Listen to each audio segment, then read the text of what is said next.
começar, né? Às ordens. Bom, então vamos começar, já que é assim.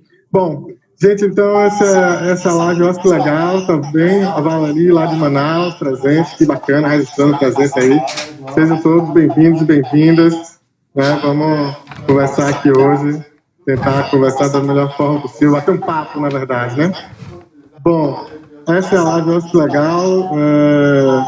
Hoje a gente está com a Laís Lopes, ela vai se apresentar daqui a pouquinho. A ideia das lives, eu acho legal, do projeto como um todo, é um pouco a ideia da tradução do direito, né, de disponibilizar o direito e as informações sobre organizações da sociedade civil e sobre gestão social para as organizações, né, tirar um pouco essa ideia da linguagem hermética do direito e colocar em linguagem coloquial, um bate-papo mesmo, para a gente, enfim, debulhar um pouco esses temas para as organizações, né? Meu nome é Lucas Seara, eu sou advogado, consultor, enfim, tenho mestrado em desenvolvimento e gestão social pela Escola de Administração da UFBA, né? E atualmente também estou como convidado, né, professor convidado no mestrado em desenvolvimento e gestão social da Escola de Administração da UFBA. E aqui a gente faz menos uma discussão acadêmica e mais um bate-papo, como eu disse, né? O projeto Acho que Legal, então, ele nasce dessa ideia, né, de disponibilizar o direito, os instrumentos jurídicos, os conceitos e a informação jurídica para as pessoas de forma mais traduzida, né, com linguagem mais simples e tal. Então tem lá o site www.oscolegal.org.br e as nossas redes sociais, Twitter, WhatsApp, aqui o Instagram, né, e o Facebook, a página do Facebook, o LinkedIn, a página também do LinkedIn. Então, à disposição para quem quiser ter mais informações, tá? Então, para começar, a Laís vai se apresentar, mas eu quero fazer uma introduçãozinha aqui rápida. Eu queria mostrar 2 livrinhos que eu tenho aqui na minha mão, o Terceiro Setor, Temas Polêmicos 1 e 2. Esse livro é de 2004, mas eu comprei ele acho que em 2005, eles em 2005, quando eu fazia uma pós-graduação em Gestão Pública e Relações com o Terceiro Setor pela Faculdade Católica de Salvador. Nesse livro eu tive contato pela primeira vez com uma autora, né, de 2 artiguinhos que tem nesse livro, que é a Laís Lopes, Laís Figueiredo Lopes, né, que escreveu no primeiro, ela escreveu o tratamento fiscal dos programas de geração de renda e no segundo, o direito dos doadores. Era a primeira vez que eu, inclusive, ouvia falar em direito dos doadores, né? Aquele tema, para mim, foi muito instigante na época, Laís. Eu, né, tenho que dizer para você isso, da minha felicidade depois em ter convivido com você e poder ter essa relação mais próxima. Depois desse contato com a Laís, ela foi minha referência bibliográfica na pós-graduação.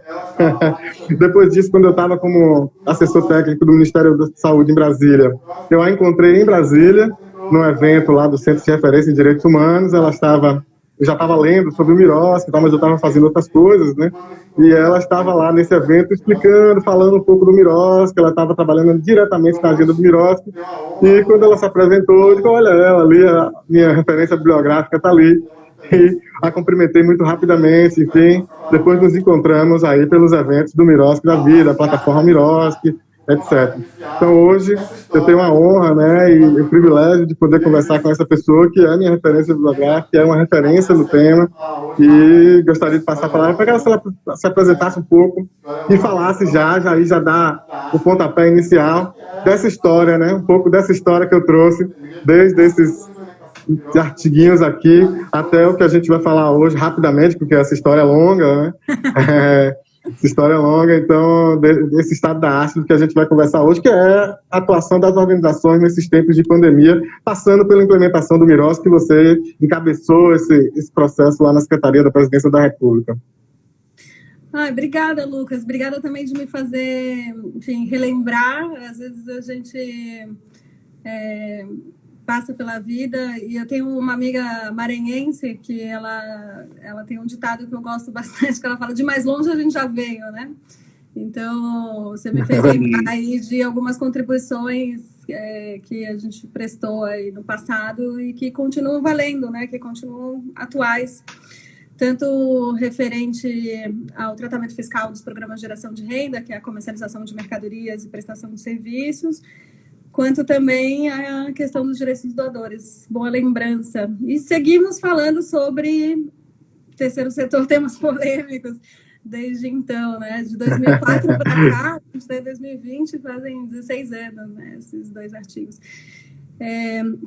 A gente criou uma biblioteca no site do escritório, que eu, enfim, convido vocês a conhecer, quem não conhece, sbsa.com.br, tem uma seção, chama SBSA+, e lá tem uma série de livros, artigos e publicações que todos os integrantes do escritório fizeram ao longo da sua trajetória. E esses 2 artigos que são referenciados aqui pelo Lucas no começo estão lá presentes, assim como uma cartilha que a gente acabou de lançar sobre os impactos legais na pandemia, né, para as organizações de sociedade civil. Então, eu também faço esse convite para vocês conhecerem esse material. A gente vai conversar um pouco de alguns assuntos que tratamos lá, mas de forma mais sistematizada, ele se encontra. Acabei de jogar o link da cartilha nos comentários. Obrigada, Lucas. E, enfim, para finalizar um pouco, tentando resumir essa trajetória, eu advogo há 20 anos nessa área de terceiro setor, vocacionei minha carreira para essa área desde a época da faculdade, era sempre meu objeto de estudo, meu interesse não só acadêmico como prático. As pessoas achavam que eu era bem maluca, porque trabalhar profissionalmente nessa área continua sendo difícil, há 20 anos atrás era mais, mas eu sempre acreditei muito no potencial das organizações e sempre me senti muito realizada de poder trazer para a minha carreira uma advocacia com propósito, uma advocacia com sentido, uma advocacia que ajude a transformar o mundo. Muitas das vezes não pelas minhas próprias mãos, mas ajudando as organizações que estão na ponta, que estão fazendo o trabalho relevante que desenvolvem. Então, enfim, nessa trajetória eu encontrei alguns parceiros e parceiras. Hoje eu faço parte de um escritório de advocacia com amigos e amigas que só trabalham nessa área. E tive a oportunidade de contribuir na esfera pública por 5 anos na Secretaria-Geral da Presidência da República, liderando essa agenda do Milhosky, que o Lucas também mencionou. Então, espero hoje poder contribuir aqui com vocês e estou às ordens aí para o que você quiser perguntar, Lucas. Bom, hoje o mote da nossa conversa é sobre os impactos, né, do Covid, da pandemia do Covid, o novo coronavírus, enfim, no cotidiano das organizações, né, a partir justamente dessa cartilha que o seu escritório lançou e que eu coloquei, né, o link está aí nos comentários do bate-papo. Então, para quem quiser ter acesso, quem ainda não teve acesso, é altamente recomendável, disponibilizei nas minhas redes, enfim, mas novamente recomendamos. E a ideia é um pouco a gente bater um papo sobre essa cartilha.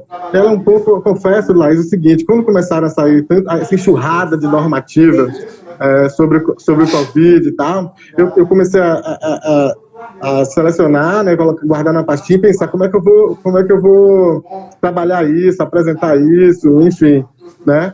E aí, de repente, sai um texto, né, que vocês publicaram no Migalhas, no site Migalhas, e depois essa cartilha eu larguei para lá, eu não fiz mais, porque eu achei que estava completo. Achei o material tão bom e muito compatível com aquilo que o projeto propõe, que é falar das coisas de direito, como isso impacta de forma simples, com linguagem leve e tal. Achei que ficou tão bom que eu digo, eu não vou fazer mais, eu vou recomendar esta aqui.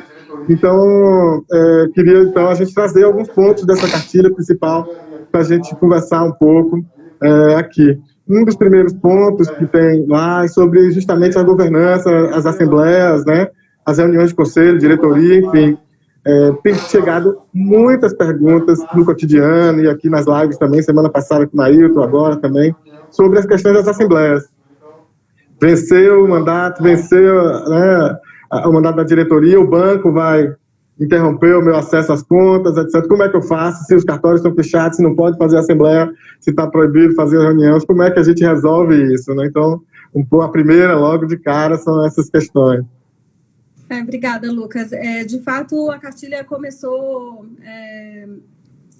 justamente porque é uma avalanche de atos normativos nesse momento, e a gente fez uma primeira contribuição, que foi esse artigo publicado pelo Migalhas, e entendeu que a gente precisava, enfim, juntar todas as competências que a gente tem dentro do escritório, área trabalhista, área tributária, área de direito público, e tentar fazer uma reunião de informações que pudessem apoiar a gestão das organizações nesse momento. E é claro que ela fica rapidamente desatualizada na medida que a gente tem outros atos normativos que vão saindo logo em seguida. Mas a gente assumiu um compromisso, então, de fazer uma nova atualização. A gente vai lançar uma segunda versão dessa cartilha agora no começo de maio.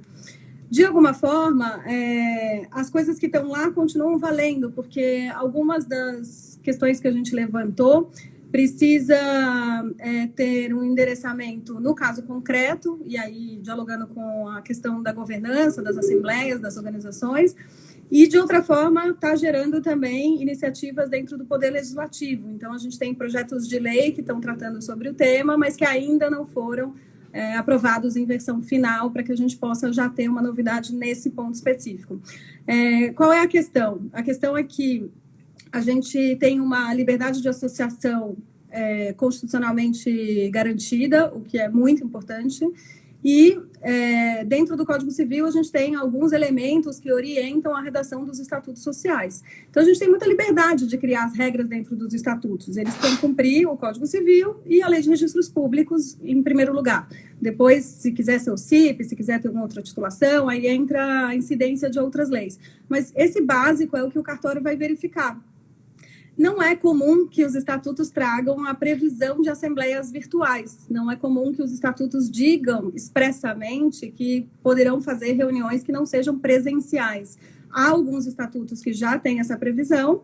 Eles estão, nesse momento, salvando para quem já tem essa previsão, mas quem não tem essa previsão expressa tem encontrado dificuldades com os cartórios. Essa dificuldade ela estava maior no primeiro momento, quando os cartórios olharam para o processo e automaticamente já levantaram a questão de que não tinha, se não tiver previsão legal expressa e previsão disciplinar dentro do próprio estatuto expressa, não seria possível aceitar, mas há também muito diálogo com os cartórios que têm modificado a posição de alguns deles. A gente tem visto isso em São Paulo e tem visto isso em alguns outros lugares. É muito razoável que se aceite uma reunião virtual nesse momento, onde o mundo inteiro está virtual e o isolamento social é uma imposição que não é um desejo individual, mas sim uma necessidade também de incidência de outras leis que têm nos obrigado a permanecer em casa. Mas, de fato, enfim, o ideal que nas próximas versões dos estatutos, quando forem fazer alterações, essa situação já seja prevista, de que há possibilidade de realização de assembleias, reuniões de conselhos, reuniões de diretoria, de forma virtual, com inclusive deliberação eletrônica, envio de voto. Acho que a gente tem aí uma mudança de cultura muito grande que vai acontecer depois da pandemia, e isso, em termos da burocracia pública, pode ser um fator interessante e importante, porque muitas das coisas que eram exigidas de forma presencial, como se não pudesse ser de outra maneira, hoje a gente tem a quebra desse paradigma. Então, no final das contas, enfim, é uma boa prática que as coisas continuem acontecendo com as ferramentas existentes. Sim, inclusive saíram instruções normativas do Instituto Nacional de Tecnologia de Informação, né? A instrução 4 e depois a instrução 5, em que dá margem para que você faça a continuidade dos mandatos vencidos até determinado período, primeiro para cooperativas e tal, e a instrução número 5, exatamente, a instrução número 5, ela vai e coloca as organizações da sociedade civil também ali.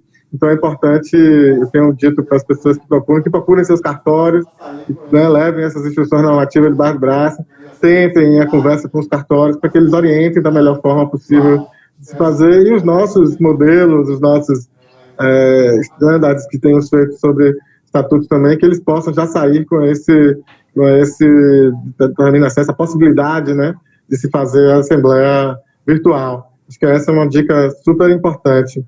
Laís, que A gente vê bacana. também que é interessante essa coisa dos mandatos, até levantar a questão dos bancos, né? Porque muitos bancos, enfim, eles vão de novo seguir a regra da lei maior da entidade, que é o seu próprio estatuto social.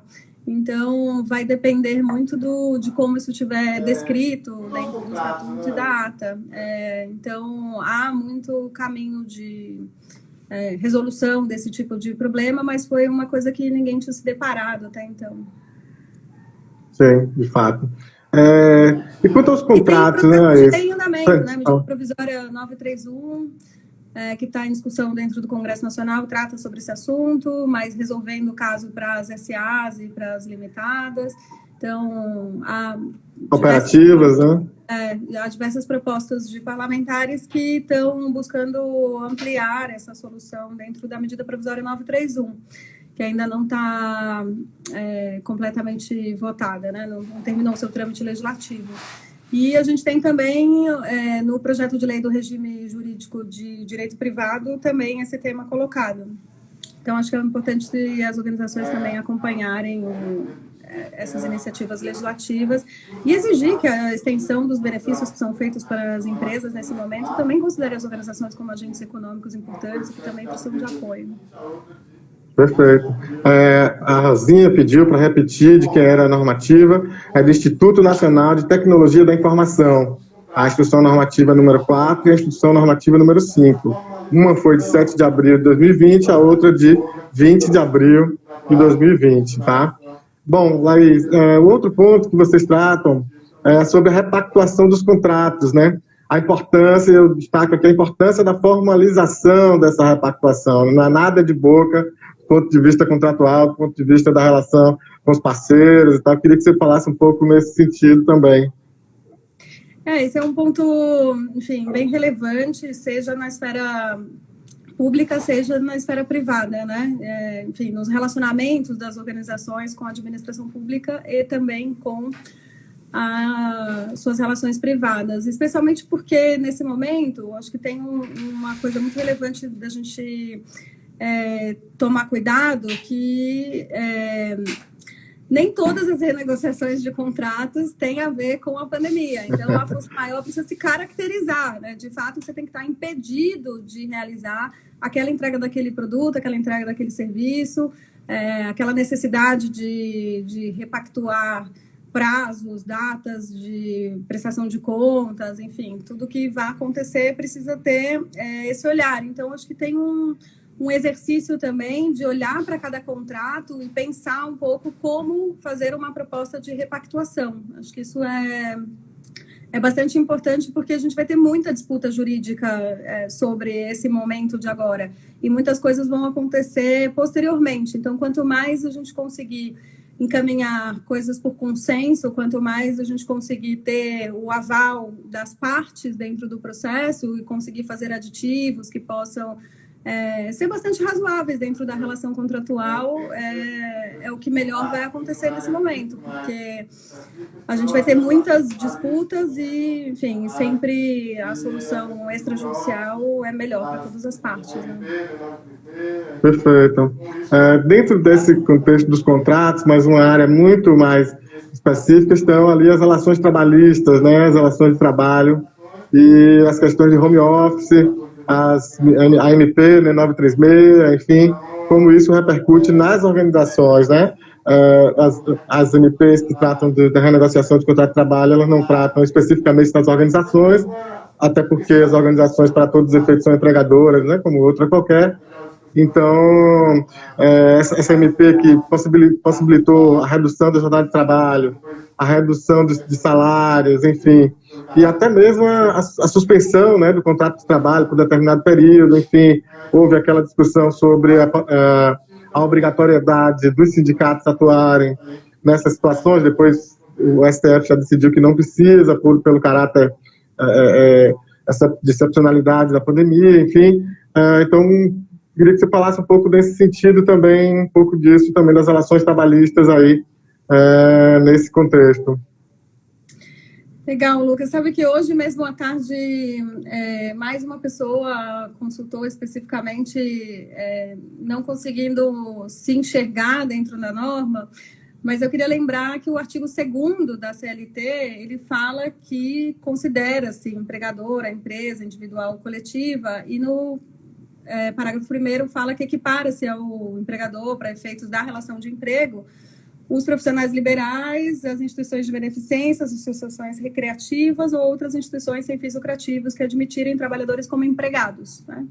Então, a legislação trabalhista, ela normalmente não faz essa distinção, por isso que, incluso, enfim, durante muito tempo as organizações não se atentavam para a lei de cotas, por exemplo, que é a lei que fala da inclusão de pessoas com deficiência no mercado de trabalho, como se fosse uma obrigação só do empregador com fins lucrativos, né? E não, é uma obrigação para todo mundo que tiver a quantidade de funcionários que a lei determina, e aí a partir de 100 funcionários que tem a obrigatoriedade de contratar pessoas com deficiência de uma forma escalonada. Então, acho que tem, enfim, um pouco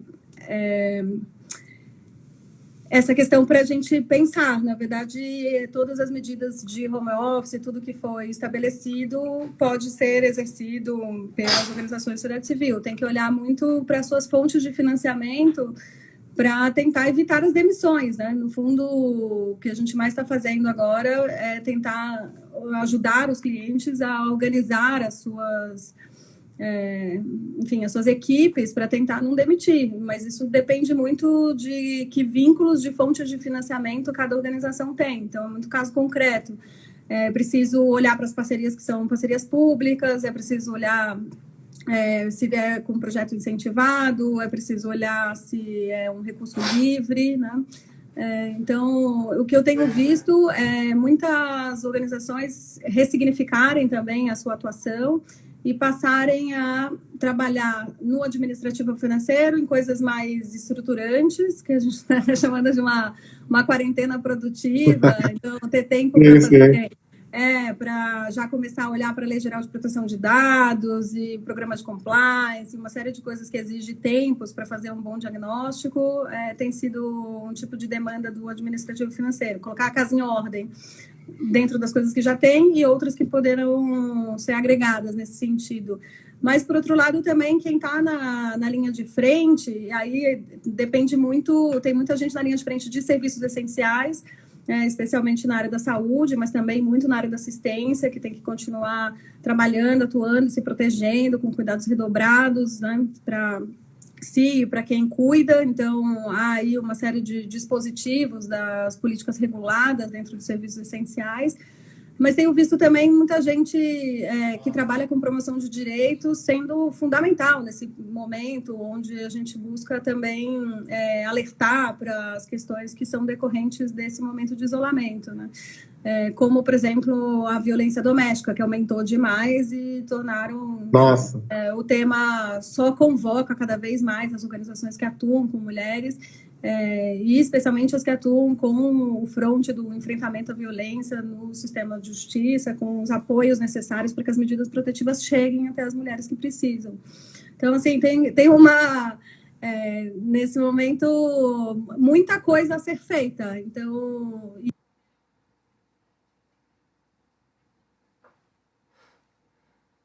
Legal, só queria, então, dar um alô aqui, um salve para o pessoal. E o ideal é que a gente tente garantir aquilo que realmente não tiver condições de arcar e dentro das possibilidades forem mais acordo para todas as partes, né? Precisa olhar dentro dos quadros da organização e fazer um planejamento nesse sentido. Legal, Laís. Só queria, Laís, então, dar um salve para o pessoal que está aí assistindo, o pessoal do Pipas do Cerrado, lá do Distrito Federal, a Juma, queridíssima, tem um trabalho belíssimo com atendimento, acolhimento com usuários de drogas, gente que está na rua, que está na linha de frente, está indo para a rua, trabalhando, distribuindo cesta básica, material dele, de higiene pessoal, uma figura sensacional. A Daniela Balbina, contadora, que tem feito umas lives também muito bacanas. Isso, exatamente, de Minas. Então, a gente teve uma concorrência semana passada no mesmo área da live, agora a gente está distribuindo aí para não ter, né? Isso, a gente precisa fortalecer o campo, então é importante, a gente vai fazer em dias alinhados, até para que eu possa assistir as lives, estão sendo muito bacanas. quero deixar um elogio aqui de logo, é uma mulher sorridente, tá super competente, muito sorridente, as lives são muito leves, muito bacanas, né? E eu tenho tido muito, né? Então, deixar um abraço para ela também. André Carvalho, que é um advogado lá de Pernambuco, a Maristela, do Espírito Santo, que já te elogiou aqui bastante também aqui nos comentários. Também Maristela e o César, né? Você conhece eles, certamente, fazem um trabalho de formação lá. Acho que eles já rodaram todos os municípios do Espírito Santo, eu conheci o trabalho deles. Fizemos atividades juntos lá pelo projeto.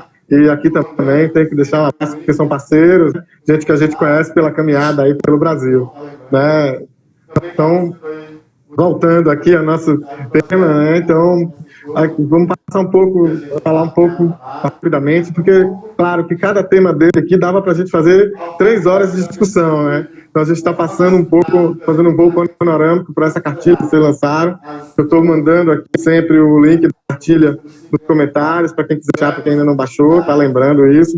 Também está passando aí os links das nossas redes sociais do projeto, tá? Para quem não acessou, já poder seguir a gente lá, apoiar o trabalho. Então, um pouco, desculpa, falar um pouco das questões da prorrogação de prazo, por exemplo, dos pagamentos dos tributos federais, né?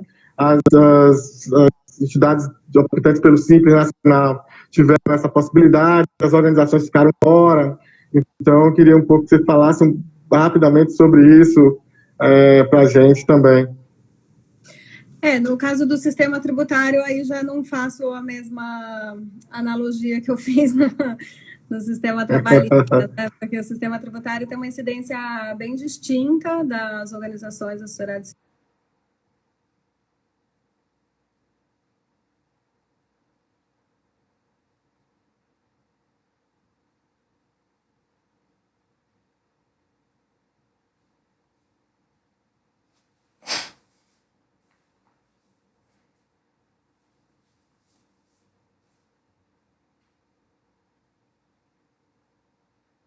Discussão que renderia aí uma conversa bem mais ampla. Já teve, inclusive,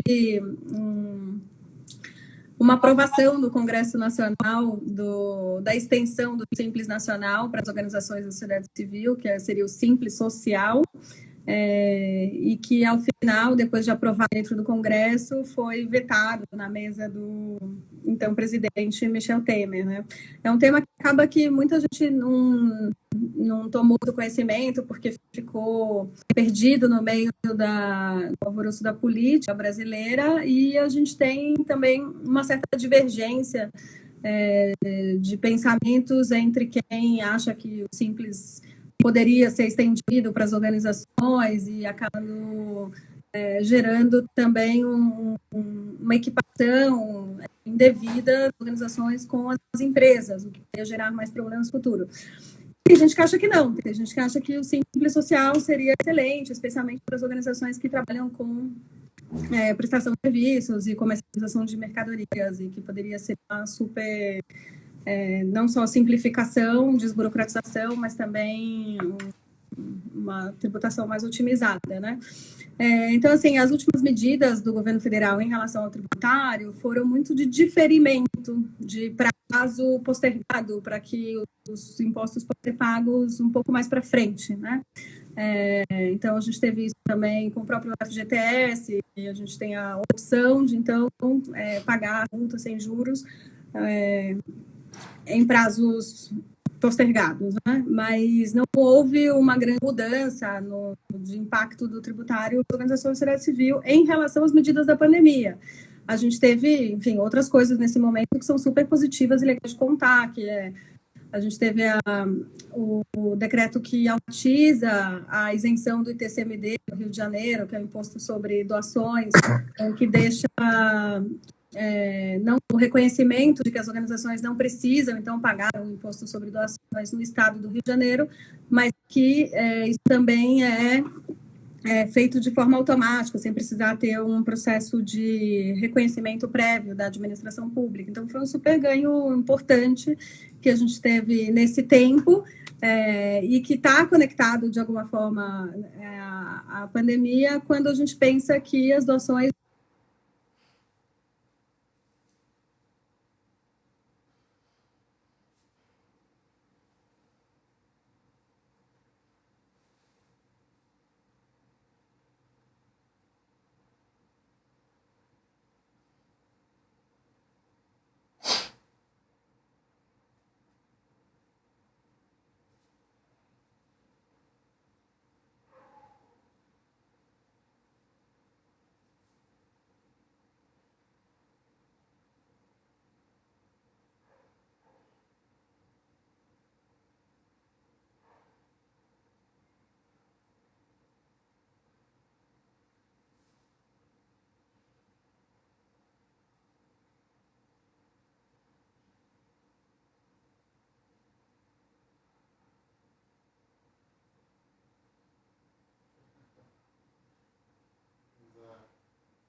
não, agora isso foi postergado para 3 anos.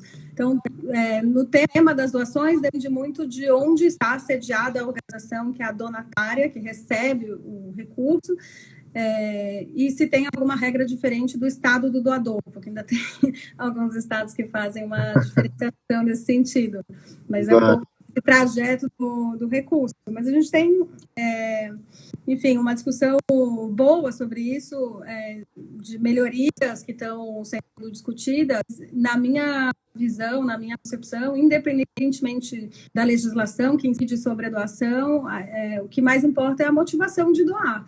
Isso a gente tem visto, mesmo sem incentivo, mesmo com uma tributação em cada estado sobre a doação, tem alguns lugares que têm a possibilidade de doação por um valor específico, em São Paulo é mais ou menos R$68 mil. Assim, tem uma distinção que é difícil uniformizar aqui, a gente vai falando de todo o Brasil, mas não é a legislação que impede a doação acontecer. E isso é uma coisa legal de ver que está acontecendo muito, né? A BCR fez um monitor de doações e a gente está com mais de 2 bilhões já contabilizados de doações feitas nessa pandemia. Então, em relação aos temas tributários, as principais questões são de postergar pagamento, mas não mexeu muito na tributação das organizações. Falando daquele projeto, né, que a FGV está conduzindo com o GIP, está discutindo a questão do ITCMD para as organizações, para as doações, não tributação das doações, que é um absurdo. Isso ficou muito evidente agora no período da pandemia, né, saiu artigo no Estadão, saiu artigo na Folha. Né, E a outra coisa que eu quero registrar é um texto de Nailton Calzubar, que ele escreveu aí na parceria exclusividade do projeto Nosso Legal, está no nosso site, e fala também das doações, né, de como fazer as doações nesse período aí da pandemia, que foi muito pertinente para esse momento, né, a generosidade do Nailton poder escrever algo para a gente nesse sentido, está lá no nosso site, o site está aí passando também nos comentários para quem quiser acessar. Tá? Então, eu queria também registrar mais umas presenças aqui, Laís, a Eliana Neuberg, a Candice Pereira, da plataforma Miroski, né, amigas da gente, né, de caminhada também. O Remo Sem Fronteiras, o projeto Remo Sem Fronteiras do Sérgio, aqui da Bahia, que faz um trabalho belíssimo com um remo adaptado para pessoas com deficiência, muito bacana. Um parceiro nosso também, o Álvaro do Acre, da plataforma do Acre, também faz um trabalho com pessoas com usuário de droga, pessoas com situação de rua lá, um trabalho também de excelência. E a Ludmila Catarina, que tem um site chamado Direito na Mídia. Tem as lives há bastante tempo, antes dessa coisa da pandemia, eu já estava fazendo lives falando sobre direito, enfim, já participei de uma. Quinta-feira estarei com ela, quinta-noite, dia 30, quinta agora, para falar um pouco sobre as organizações, essa atuação agora no período da pandemia também. Então, dessa vez serei convidado para falar um pouco lá também, para registrar aqui as pessoas que estão acompanhando, o nosso agradecimento também, o nosso abraço para todos elas. Bom, vamos passar então para um outro ponto, que é a questão dos prazos. Oi? Claro, querida, à vontade.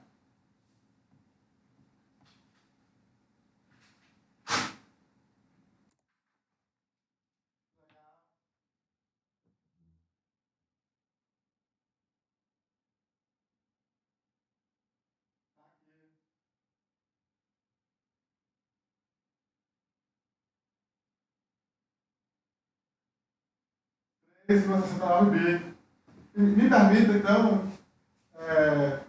Laís, dar um abraço especialista para minha mãe, que está assistindo lá de Camacan, interior da Bahia. Um beijo para você. Que audiência. 69 bi. 3,69 bi. Me permita, então, Laís, dar um abraço especialíssimo para minha mãe, que está assistindo lá de Camacan, interior da Bahia. Minha mãe, um beijo para você. Que audiência espetacular, poder falar e poder minha mãe me ver aí no vídeo, nesse registro. Então, retomando, então, Laís, vamos falar um pouco dos prazos das audiências, dos atos judiciais, enfim, de como está a justiça, né, o poder judiciário, o funcionamento do poder judiciário nesse tempo de pandemia. A gente sabe que as audiências estão suspensas, os prazos processuais foram dilatados, enfim, eu queria que você me desse um panorama, mesmo que geral, aí dessa situação do poder judiciário.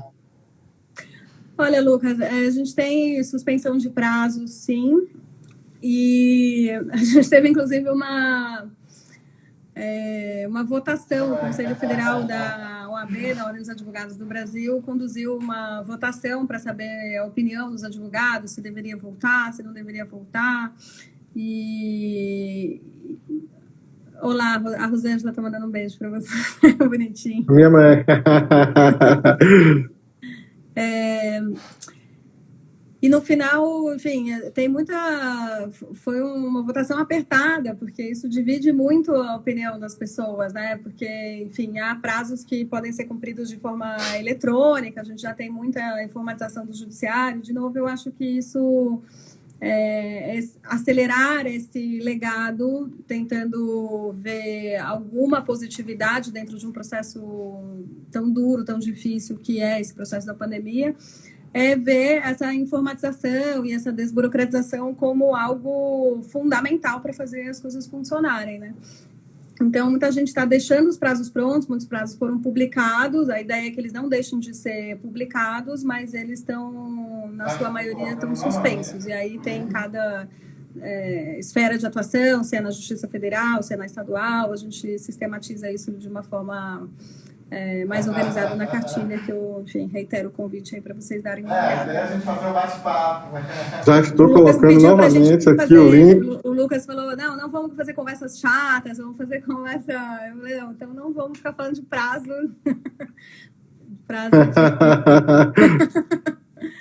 Então não vou... a ideia é a gente fazer um bate-papo.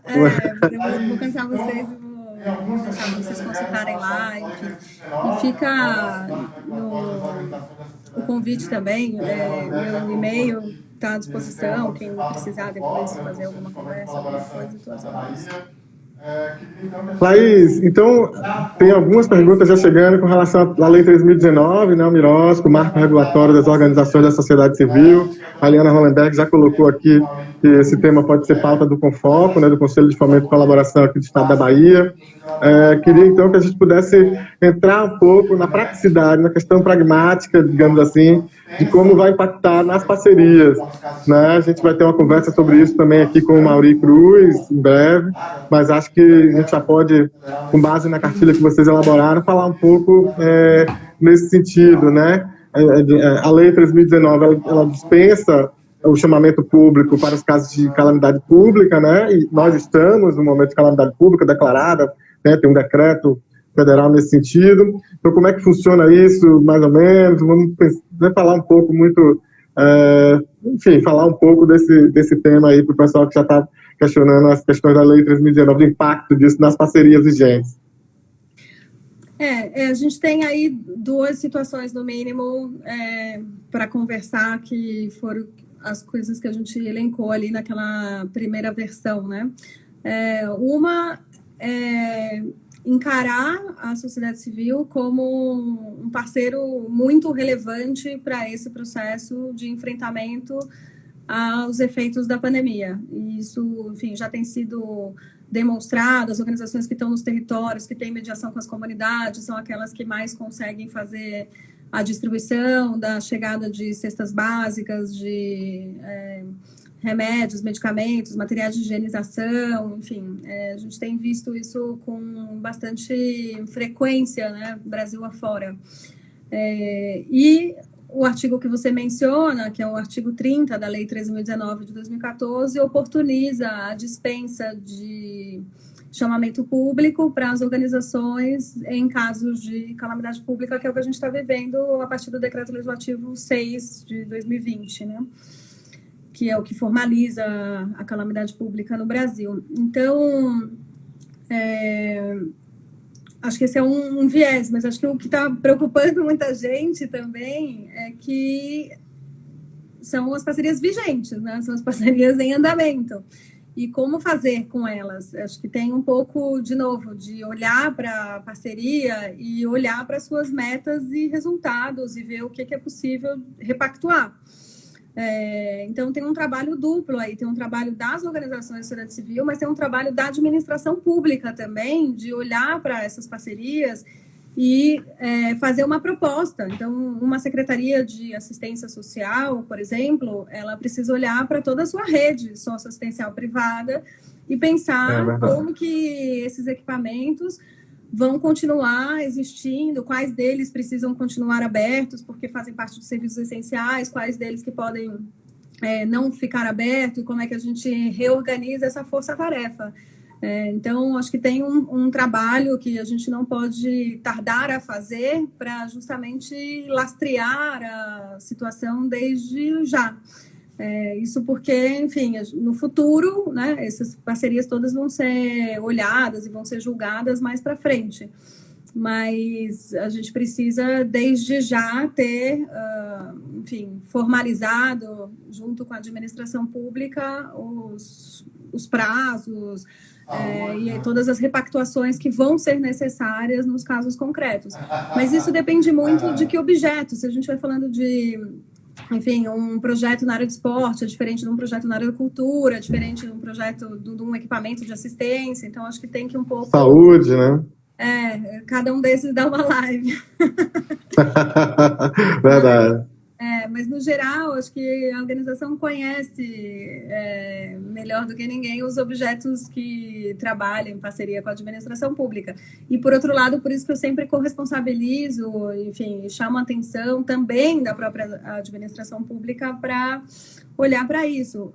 No caso da assistência, tem, inclusive, também o apoio dos conselhos, que são bastante importantes dentro do Sistema Único de Assistência Social. Então, ter também esse olhar vindo dos conselhos municipais é bem importante. Isso já tem acontecido, a gente já vê alguns exemplos de conselhos editando resoluções, tentando apoiar com orientações nesse momento, pensando na proteção, na integridade do usuário, do beneficiário da política de assistência na ponta, né?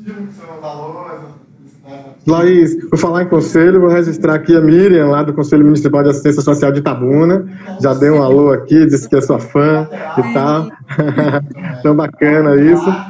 Mas eu queria registrar, né, tem um ponto positivo, que são os alôs, a felicidade da turma, mas tem a questão também, eu tenho visto, a gente tem ouvido, enfim, a questão da interrupção unilateral por parte do poder público também. Alguns relatos aí, eu de fato não peguei, nenhuma instituição chegou com esse relato, mas tenho ouvido colegas e outras lives, inclusive, dizendo de relatos que o poder público simplesmente, não, a partir de agora nós vamos suspender os contratos, as parcerias.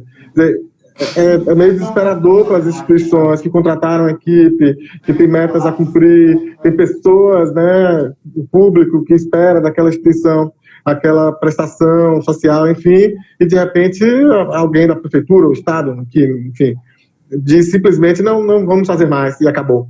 Então, você tem ouvido relatos assim também? Como é que tem sido isso? Olha, Lucas, na verdade, enfim, é possível, né? Mas obviamente que é completamente inadequado, indesejável que as coisas sejam feitas dessa maneira nesse momento, né? Até porque, enfim, são processos administrativos que precisam ser instruídos, são burocráticos, são demorados, são cheios de questões que justamente buscam comprovar a legitimidade do objeto e da organização e precisam ser respeitadas, né? Agora, enfim, tem uma equação a ser feita. Então, esse é um dos temas que também está sendo discutido no Congresso, tem emenda, a MP 944, que trata desse assunto, do deputado Afonso Florencio, que fala das parcerias, faz uma construção para acesso aos benefícios do programa lançado, que as organizações não podem demitir, para não demitir, também não pode interromper o contrato. Então, a gente tem assim, uma relação bastante importante para a gente conversar de maneira muito séria, porque toda a indução que foi feita da melhoria da legislação de parcerias foi justamente para que a gente chegasse numa equação onde os dois lados se corresponsabilizam por aquele objeto e por aquela execução daquela política pública, daquela atividade ou projeto determinado. Então, é muito diferente de uma situação onde a organização vai mal, não está entregando, tem algum problema e que, de fato, o poder público precise retomar as rédeas, digamos assim, daquele serviço, daquele equipamento. O que não é o caso. Nesse momento, a gente está vivendo uma situação de calamidade pública que precisa ser olhada de maneira a buscar as equações que, enfim, vão conseguir não só garantir essas entregas, mas também garantir, enfim, a própria estrutura da organização do projeto que foi pensado para aquilo. O que eu vejo é que a gente, enfim, precisa se debruçar muito na repactuação de metas e pensar como ser relevante nesse momento. E como ser relevante nesse momento envolve também que tipos de ações adicionais ou alternativas eu posso construir dentro de um novo plano de trabalho que aproveite essa equipe já existente, essa expertise, essa experiência, enfim, e essa rede de contatos, né? Porque nenhuma organização existe, sobrevive e tem uma parceria com a administração pública se ela não está em contato com uma série de atores dentro do seu espaço de atuação. Então, acho que tem aí bastante possibilidades de se fazer repactuações, renegociações, mas precisa ter muita clareza de qual é o objeto e o que a gente consegue somar e aditivar e reolhar nesse momento de pandemia. Mas eu tenho uma história que não é da pandemia, mas que eu acho que pode ilustrar, né? De uma instituição que eu assessorei, enfim, eles tinham um projeto para atendimento de pessoas usuárias de drogas, moradores em situação de rua, enfim, e em Rio Branco, no Acre, e de repente começou a chover, e Rio Branco tem o rio, né, ali no centro, e o rio transborda mesmo, invade a rua, ele simplesmente alaga tudo. E, obviamente, que essas pessoas podem estar em situação de drogadição, situação de rua, mas ninguém é bobo, né? Tem ciência de sobrevivência. Eles não ficaram ali no centro. Eles foram para uma região mais alta da cidade, para outra região. Olha, a cidade estava inundada, tinha chuva e tal. A organização não ficou deitada nesses planos, não parou. Né? Ela podia alegar força maior e tudo isso, simplesmente parar e dizer, não pude fazer porque estava em estado de calamidade municipal na época, enfim. Tinha até também um decreto de calamidade. Ao contrário, o que é que eles fizeram? Procuraram o poder público, o gestor da parceria, e reorganizaram, reajustaram a parceria, né, os objetivos do projeto, para que eles pudessem se deslocar até aquelas regiões para onde esse pessoal estava, e aí sim oferecer casaco, colchão, capa de chuva e tal, ou seja, mais um ajuste pequeno, né, sei lá, acho que foi R$1.000 do projeto, para salvar o projeto, entende? Não foi feito de qualquer jeito, você ajusta 1.000 para salvar o projeto como um todo, que é de interesse público, que é de interesse mútuo. Eu acho que um pouco para ilustrar de como, nesse momento da pandemia, você também pode fazer ajustes dessa maneira, ou seja, isso que você está falando, você ajustar os objetivos do projeto para que ele alcance a finalidade principal dele, que é o atendimento social, a entrega do bem, né, social, do bem público, do bem social, enfim, acho que é nessa linha. Agora, relembrando a coisa que a gente falou algo já no comecinho, que não é de boca, né? Isso precisa ser formalizado, isso precisa ser muito bem dialogado com o poder público e que o poder público tenha sensibilidade para isso também, que os gestores públicos tenham sensibilidade para esse tipo de coisa. No caso lá, acho que a prefeitura de Rio Branco, ou o governo do estado do Acre, agora não me recordo bem, eles tiveram essa possibilidade, o gestor era próximo, caminhava junto, conhecia o projeto, né? Então isso foi mais tranquilo, eles formalizaram, né? Ligou, conversou e tal, depois formalizou, e isso foi feito a bem do projeto, né? Não foi para desviar do projeto, foi para o bem do projeto, então, e especialmente para o bem do público atendido. Eu acho que um pouco para ilustrar isso que a gente está falando aqui. Eu acho que assim, uma observação técnica importante é que nessas negociações tome-se cuidado com a não mudança do objeto, que isso é sempre um tabu, né? Dentro da administração pública, você não pode mudar o objeto. Mas o momento requer, de fato, ações complementares a esse objeto. Então, mesmo, enfim, entidades na área da educação, por exemplo, têm buscado fazer muita coisa além do virtual, trabalhar na entrega de gêneros alimentícios, de novo, outras possibilidades de ações que podem ser feitas para essa soma, né? A gente tem aí uma dificuldade grande também na interpretação dessas parcerias, então é importante tentar fazer uma conexão muito clara e muito relevante entre aquilo que estava pensado e um plano de ação que se some a esse público, a esse direito, a esse objeto nesse momento de pandemia.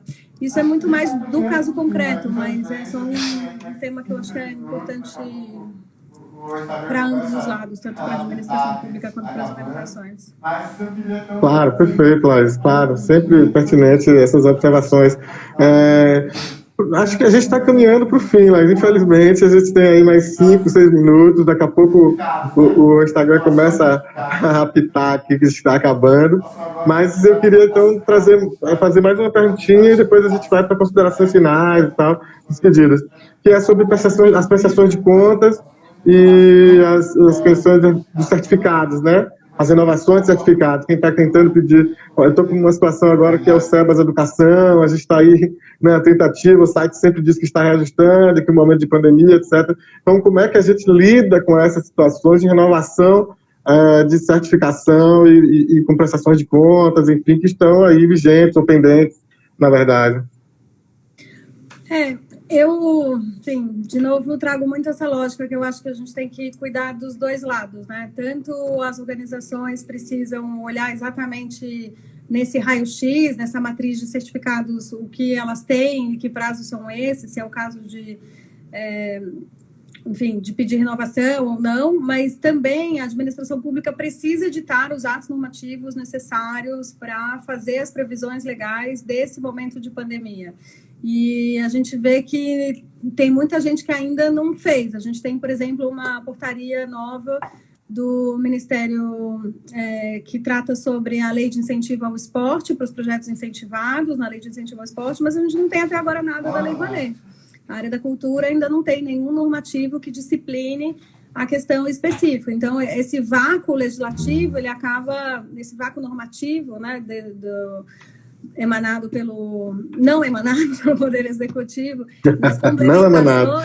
nas complementações do que deve ser feito, também gera bastante dúvida, né? Então, enfim, de novo, o Conselho Nacional de Assistência Social tem soltado algumas orientações, mas sobre o SEBAS em específico, a grande novidade que a gente tem é o final do julgamento no STF, né? Mas acho que você vai fazer uma live específica sobre isso e vocês vão poder conversar mais, né? Mas vamos conversar com o Renato Bela um pouco isso. A gente pode também, enfim, depois, uma outra hora, conversar mais sobre isso. Mas, de alguma forma, acho que a recomendação principal o mundo parece completamente parado, mas ele não parou. Alguns prazos continuam correndo. Então, a gente tem que olhar exatamente qual é enfim, o tipo de inscrição ou renovação necessária. Nessa orientação que eu comentei agora rapidamente do Conselho Nacional de Assistência Social, há uma disposição para que os conselhos municipais de assistência social que recebem os relatórios de atividade passem a receber isso só no final do ano e não agora, como era o prazo de muitos deles. Então, como eles também têm... O difícil da gente entrar... Um detalhe menor aqui é que a gente tem uma autonomia federativa e cada um funciona de um jeito, mas sempre conectado a essa orientação federal, tentando traduzir aqui numa linguagem mais simples, né? Então, no geral, há uma série de prorrogações sendo pensadas, mas nem todas estão publicadas, nem todas estão editadas, e essa demora do poder público, da administração pública em prestar esses esclarecimentos e formalizar essas orientações pode prejudicar, sim, as organizações. Então, tem que estar muito atento a entender quais são os lugares onde a organização tem registro e o que ela precisa renovar. Até porque nem toda organização tem todos os títulos, nem é necessário. Então, enfim, um pouco se conhecer e buscar entender se aquele determinado processo está correndo ou não no momento. No fundo, essa recomendação mais geral que serve para tudo. Thaís, então eu gostei muito quando você disse que podemos voltar a esta conversa, porque já me abriu a possibilidade de convidá-la a retornar. Você sabe que as portas estão abertas, né? Como disse, você tem uma admiração grande, você é uma referência, deixou de ser minha referência bibliográfica apenas, na minha dissertação lá da minha conclusão de pós-graduação, para ser uma pessoa que eu tenho uma referência mesmo de vida, uma pessoa que está dedicada às organizações da sociedade civil. Eu acho que todos nós que temos essa caminhada, que estamos envolvidos com as organizações, tem você como uma referência também, né, pelo trabalho que você fez, já fazia antes, pelo trabalho que você fez na Presidência da República, pelo Mirosc. Assim, uma honra mesmo ter você aqui, agradecer mais uma vez e convidá-la para voltar aqui para a gente poder bater esse papo novamente em um momento oportuno. A gente vai ter aí, na outra Casumbá semana que vem, na outra temos o Renato Dolabella, depois Mauri Cruz, e aí pensar, então, de repente a gente voltar. Queria que você deixasse aí a sua despedida, enfim, não uma despedida, mas um até logo aí da turma e fazer aí as suas palavras, considerações finais, digamos assim. Muito obrigada, Lucas, pela oportunidade. Eu estou à disposição para voltar aqui outras vezes. É difícil, enfim, tentar entrar em casos concretos quando a gente está falando de forma macro, mas tem alguns exemplos que eu acho que são importantes para a gente saber lidar com esse momento, né? E não ter desespero, porque, enfim, a nossa sanidade mental também precisa ser cuidada nesse momento. Então, se a gente sair fazendo, enfim, tomando uma série de medidas, com alguma ansiedade que o momento nos impõe, é possível que a gente não tome a melhor medida para a gestão da organização. Então, acho que nesse momento é muito importante fortalecer as redes, fortalecer o diálogo, conversar entre si, ver o que outras organizações estão fazendo. Obviamente, se tiver assessorias, conversar com os advogados, com os contadores e buscar os melhores caminhos, porque não existe um único caminho e um caminho que funciona para uma organização pode não ser o mesmo caminho que funcione para outra. Então, acho que o principal aqui é que a gente consiga, de fato, ser relevante nesse momento.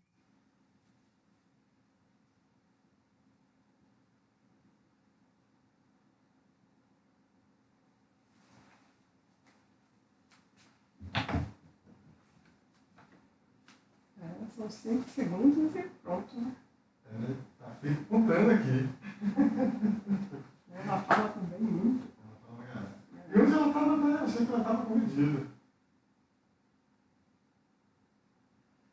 Foi ótimo.